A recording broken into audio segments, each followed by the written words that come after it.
The past week has been surprisingly eventful for the Quake franchise, as a non-traditional spin-off game was quietly announced and a long-awaited PC-exclusive expansion was finally released for the Quake 2 remaster. But before we get into all of that, I wanted to briefly discuss some upcoming Doom: The Dark Ages content and the new classic update that launched a few days ago. It's been 4 months since the game was officially revealed, and we still haven't received any additional information outside of the secondhand details from those who attended QuakeCon back in August, although it seems like we may get another small look at the Dark Ages in the very near future. Bethesda has confirmed that they will be present at the yearly PAX Australia event later this week on Friday, October 11th through Sunday, October 13th. And while Doom will be at their booth, it's not exactly what we've all been hoping for. Immerse yourself in the worlds of Indiana Jones and the Great Circle, Doom, and Starfield with our interactive photo opportunities. Step into Doom: The Dark Ages and be the Slayer, become the famed adventurer with Indiana Jones and the Great Circle, or snap a selfie after joining House Varun in Starfield Shattered Space. The QuakeCon photo booth gave us our first full look at the Skull Crusher weapon and a never-before-seen Sentinel Mountain graveyard location, while the massive Gamescom Slayer statue showcased the Sentinel hero's badass armor. So it's fairly likely that PAX Australia will have some sort of interesting display that features a sneak peek at Doomguy's equipment.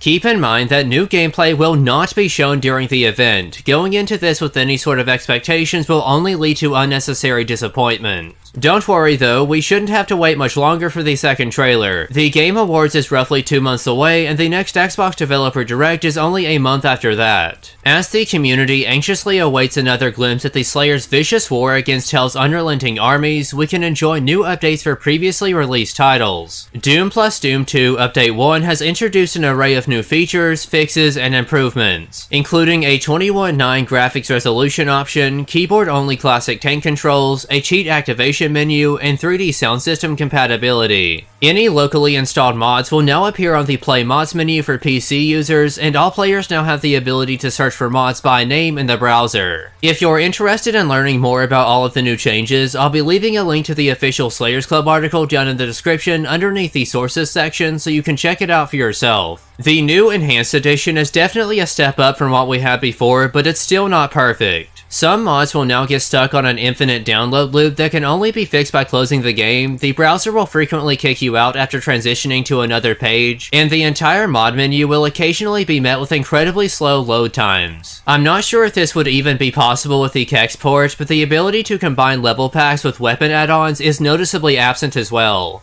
Using smooth animations or Quake firearms while blasting through custom arenas on PlayStation and Xbox platforms would be incredible. Hopefully they can find a way to implement this alongside the next wave of changes. Many people across the id Software community have been begging for a brand new Quake game, and although it's not what most of us expected, it does look like we're finally getting one in the form of Quake, the board game. These photos were seemingly taken at Archon Studios' booth during the Spell Essen board game trade fair in Germany last week, which is where the new Quake game was quietly announced. This is normally the part where I'd go over all of the currently available information, but I genuinely couldn't find any official details despite the fact that they advertised the game pretty prominently during the event. Bethesda has previously partnered with Archon Studios to create several Wolfenstein board game sets, but those were crowdfunded and not direct releases, so they might not publicly announce Quake until the Kickstarter campaign is ready. In the meantime, you can get your fix by playing the newly released PlayStation Edition add-on for the Quake 2 remaster. Night Dive Studios developer Peril rebuilt the entirety of the original Quake 2 console port using the Kex engine, allowing PC players to experience this classic FPS with enhanced visuals and modern controls. It sadly wasn't officially implemented across all platforms, but there's always the chance that a console port is made if the PC version does well. So be sure to spread the word and download the mod for yourself using the link in the description. The next Doom Eternal update could bring official mod support to consoles. Click on the video that's on screen now to learn more.